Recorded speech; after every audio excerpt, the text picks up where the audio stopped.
बिस्मिल्लाहिर्रहमानिर्रहीम। मिज़ाब चैनल के मुअज़्ज़िज़ सामीन अस्सलाम वालेकुम।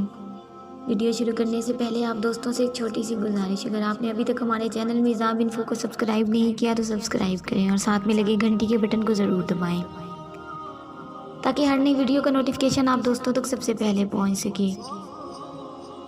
चलिए दोस्तों, बढ़ते हैं अपनी आज की एपिसोड की तरफ। अब मुझे सिर्फ रूह चाहिए, रूह नूर। मुझे रूह नूर हर कीमत पे चाहिए। सुन लो अक्सा, तुमने इसकी तस्वीर मुझे भेजी थी, तुम्हें भेजने से पहले याद रखना चाहिए था कि अगर उस लड़की पर शेख का दिल आ गया तो किसी भी तरह उसे हासिल कर लेगा। इस लड़की के घर वाले माने या ना माने, लेकिन अब वो लड़की मुझे चाहिए। तुम्हारे पास 24 घंटे का वक्त है। उन 24 घंटों में अगर तुमने इन लोगों को निकाह के लिए तैयार ना किया तो मैं तुम्हारा वो हाल करूँगा जो तुमने कभी ख्वाब में भी ना सोचा होगा। शेख साहब, मैं हर कोशिश कर चुकी हूँ, लेकिन उसकी सौतेली माँ उसे बेचने पर तैयार ही नहीं है। यहाँ तक मैंने ये भी बता दिया कि आप उसे 30 लाख देने को तैयार हैं, लेकिन वो मानने को तैयार नहीं। मुझे समझ नहीं आ रहा कि मैं क्या करूँ, लेकिन अगर आप कहते हैं तो मैं एक और कोशिश कर लूँगी। अगर 30 लाख पर नहीं मानते तो फिर उन्हें 40 पे मनाओ, और अगर फिर भी नहीं मानती तो मेरे लोग इसे उठा लाएंगे। और याद रखना, इस वक्त सिर्फ वो लड़की नहीं बल्कि तुम्हारी बेटियाँ भी साथ होंगी। शेख की बात ने अक्सा के रोंगटे खड़े कर दिए थे। ऐसा भी क्या है उस लड़की में कि शेख इस पर इतने पैसे लुटाने को तैयार है। हमें तो कभी इतनी अच्छी नहीं लगी। माना बहुत खूबसूरत है, लेकिन शेख ने इससे पहले भी तो बहुत खूबसूरती देखी होगी। मुझे वो लड़की चाहिए किसी भी कीमत पर। जब से मैंने उसे देखा है मेरा दिल किसी काम में नहीं लग रहा। अब जब तक मैं उस लड़की को हासिल ना कर लूँ तब तक सुकून से नहीं बैठूंगा। शेख ताड़ते हुए बोल रहा था, जबकि उससे कोसों दूर खड़ी अक्सा थर थर काँप रही थी। शेख साहिब, आखिरी कोशिश करती हूँ, हो सकता है इस बार वो मान जाएं। आप मेहरबानी करके मेरी बेटियों को कुछ मत कहिएगा।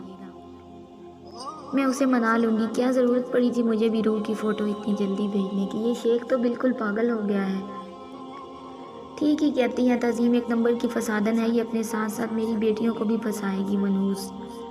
सुबह होते ही पहले तज़ीम के घर जाऊँगी। शेख का फ़ोन बंद करके वो तज़ीम के घर जाने का प्लान बनाने लगी थी। मेरा ऐसी पार्टीज़ में जाना ज़रूरी नहीं, तुम लोग जाओ, वो सामने खड़े खिजर से कह रहा था, जो उसे कितनी देर से पार्टी पर जाने के लिए मना रहा था। जाना ज़रूरी है डेवल, इन लोगों ने इतना इसरार करके बुलाया है।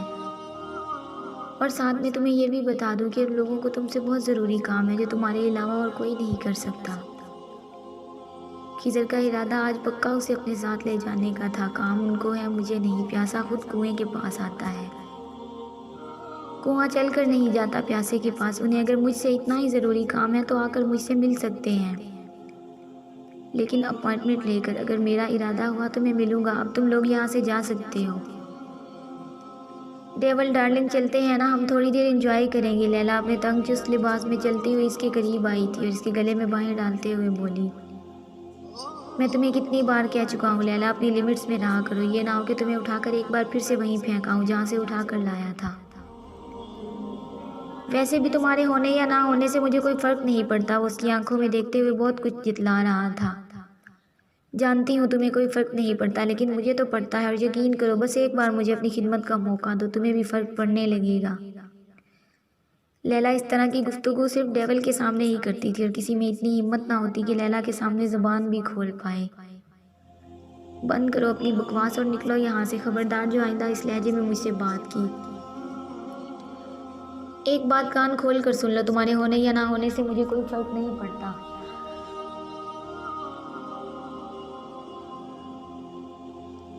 तुम्हें अपने साथ रखकर मैं कुछ ज़्यादा खुश भी नहीं हूँ, इसलिए बेहतर होगा जितना जल्दी हो सके अपना बोरिया बिस्तर समेटो और मेरी नज़रों से दूर हो जाओ, क्योंकि अगर मैंने दूर किया तो शायद तुम दुनिया से ही दूर हो जाओ। एक झटके से उसे खुद से दूर करते हुए कहा था, मैं तुमसे प्यार करती हूँ डेवल, बहुत प्यार। तुम्हें एक दिन देखूँ तो ऐसा, ना देखूँ तो ऐसा लगता है जैसे मेरी सांसें घुट रही हो। और तुम कहते हो कि तुम्हें छोड़कर चली जाऊँ। नहीं जा सकती डेवल, मैं तुमसे दूर नहीं जा सकती।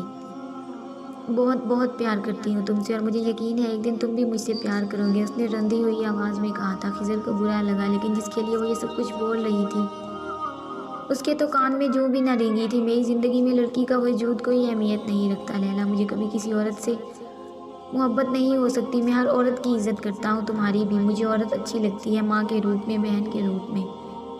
ये खुदा का तोहफ़ा है, लेकिन अफसोस कि खुदा ने ये तोहफ़े मुझे नहीं दिए। प्यार मोहब्बत से मैं बहुत दूर हूँ और बहुत दूर रहना भी चाहता हूँ। मेरे लिए ये प्यार मोहब्बत सिर्फ वेस्ट ऑफ टाइम है। मैं नहीं मानता कि एक इंसान को एक दूसरे इंसान से इतनी टूट कर मोहब्बत हो सकती है कि वो उसके लिए कुछ भी करने को तैयार हो जाए। और अगर ऐसा होता भी है तो यारम काज़मी को नहीं होगा। मुझे कभी किसी लड़की से मोहब्बत नहीं हो सकती। आज उसने बहुत दिनों बाद इससे नरम लहजे में बात की थी। अब तुम लोग पार्टी में जाओ, बस इतना कहकर वो जाने लगा। अगर तुम्हें किसी से ऐसी मोहब्बत हो गई तो फिर क्या करोगे? आवाज़ अब भी रंधी हुई थी। शायद वो अपने आंसुओं को बहने से रोक रही थी। नहीं होगी, वो एड़ियों के बल घूम कर बोला था। और अगर हो गई तो उसने फिर वही सवाल किया। कहा ना नहीं होगी, वो फिर से जाने लगा था। अगर हो गई तो वो टूटी बिखरी हालत में बोली थी, तो मैं खुद इसे अपने हाथों से मार दूंगा। इस बार वो इतने ज़ोर से चिल्लाया था कि पूरे हाल में उसकी आवाज़ के बाद सन्नाटा फैल गया था और वो लंबे लंबे डग बढ़ता हाल से निकल गया था। तज़ीम 5वीं बार उठकर अलमारी के पास आई थी और अलमारी खोल कर देखा तो वो पैसों से भरा लिफाफा अभी भी वहीं पर मौजूद था। न जाने इसे क्या डर था कि बार बार उठकर उन पैसों को देखती और फिर एक बार नज़र ज़मीन पर सोई रूह को देखती। वो उसे हर रोज़ मारती पीटती गालियाँ देती, लेकिन इसके बारे में कभी इतना गलत ना सोचा था जितना गलत अक्सा ने सोच लिया।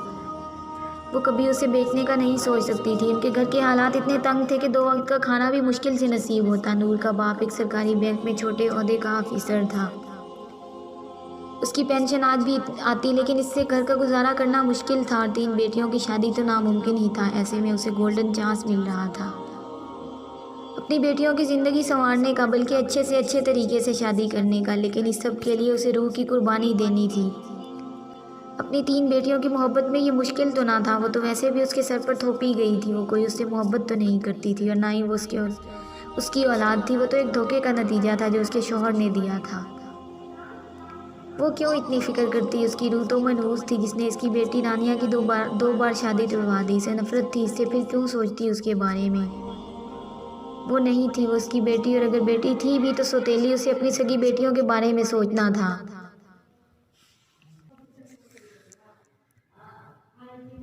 शेख साहिब, मैं उनके घर जा रही हूँ आखिरी बार बात करने के लिए। आपकी बेचैनियाँ तो हद से सवा हैं। मुझे समझ में नहीं आता, अगर मैंने इन लोगों को मना भी लिया तो रूह से निकाह के लिए तो कैसे आप एक ही दिन में उसे अपने पास लेके जाएंगे? क्योंकि इस लड़की के पास ना तो पासपोर्ट है और ना ही अभी तक उसका शनाख्ती कार्ड बना है। शनाख्ती कार्ड नहीं बना ये कैसे मुमकिन है? तुमने तो कहा था वो 19 साल की है। शेख ने पूछा। हाँ शेख साहिब, उसका कुछ नहीं बना। उसकी सौतेली माँ ने ज़रूरी नहीं समझा उसका शनाख्ती कार्ड बनवाना, और कोई पासपोर्ट भी नहीं है उसके पास। कैसे लेके जाएंगे आप उसे? एक दिन में बताएं मुझे। आप सब्र करें, मुझे थोड़ा वक्त दें, मैं उसकी माँ को भी मना लूँगी और शनाख्ती कार्ड और पासपोर्ट का इंतज़ाम भी करवा लूँगी। अक्सा ने उसे बहलाना चाहा था। नहीं, मैं मज़ीद इंतज़ार नहीं कर सकता। मुझे वो लड़की चाहिए और ये पासपोर्ट और शनाख्ती कार्ड की फ़िक्र मत करो, सब कुछ मैं हैंडल कर लूँगा। ऐसे बहुत सारे लोगों को बुलाया है मैंने, शेख ने अक्सा के इरादों पर पानी फेरते हुए कहा था।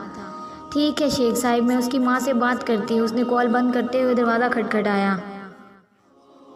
ठीक है शेख साहिब, मैं उसकी माँ से बात करती हूँ। उसने कॉल बंद करते हुए दरवाज़ा खटखटाया था। अंदर आई तो तज़ीम चरपाई पे बैठी थी। हाँ तज़ीम, ला दो मेरे पैसे, मुझे वापस करो जो शेख साहिब को वापस करने हैं। वो साथ में कुर्सी पर बैठते हुए बोली। मैंने कल रात तुम्हारी इस बात के बारे में सोचा और यही फ़ैसला किया कि मुझे मेरी बेटियों की ज़िंदगी संवारने के बारे में सोचना चाहिए। तज़ीम ने तामुल से कहा था।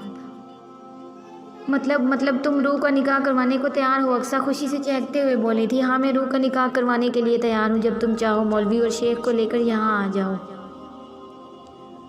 हम निकाह पढ़वा देंगे। तुम्हें फ़िक्र करने की ज़रूरत नहीं है, मौलवी साहिब को मैं ले आऊँगी और शेख साहिब फ़ोन पर ही निकाह कर देंगे। इसके बाद उसे हम दुबई भेज देंगे। अक्सा ने उसे जल्दी जल्दी बताना शुरू किया था। लेकिन रूह इतनी जल्दी नहीं जा सकती। कार्ड और पासपोर्ट बनने में वक्त तो लगेगा ना। तज़ीम ने कहा। नहीं, उसके पास बिल्कुल वक्त नहीं है, वो उसे ऐसे ही ले जाएगा। अक्सा ने नाक से मक्खी उड़ाई। ऐसे मतलब गैर कानूनी तरीके से? तज़ीम ने परेशान होते हुए कहा। अरे हाँ, और फिक्र मत करो, शेख ऐसा पहले भी कर चुका है। वो कई लोगों को ऐसे लेके जा चुका है। उसके लिए कोई बड़ा मसला नहीं है। अगर कुछ उल्टा सीधा हो भी गया तो हमारा नाम कहीं नहीं आएगा। अब तुम रानिया की शादी के बारे में सोचो। मैं ज़रा शेख को खुशखबरी सुना के आती हूँ। रूह चाय बनाकर लाई तो अक्सा उठ चुकी थी। रूह तो कल तैयार रहना, कल मैं मौलवी साहिब को लेके आऊँगी। कल तेरा निकाह है, दुबई जाएगी तू, दुबई। अक्सा रूह के सर पर धमाका करती जल्दी से गेट से बाहर निकल गई थी।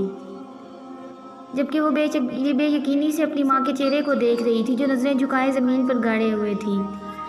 जारी है दोस्तों अगर आपको वीडियो पसंद आई तो इसे लाइक और अपने दोस्तों के साथ शेयर भी लाजमी करें, और अगर आप मेरे चैनल पर नए हैं तो चैनल को सब्सक्राइब करें और साथ में लगी घंटी के बटन को ज़रूर दबाएं ताकि हर नई वीडियो का नोटिफिकेशन आप दोस्तों तक सबसे पहले पहुंच सके। वीडियो अच्छी लगे तो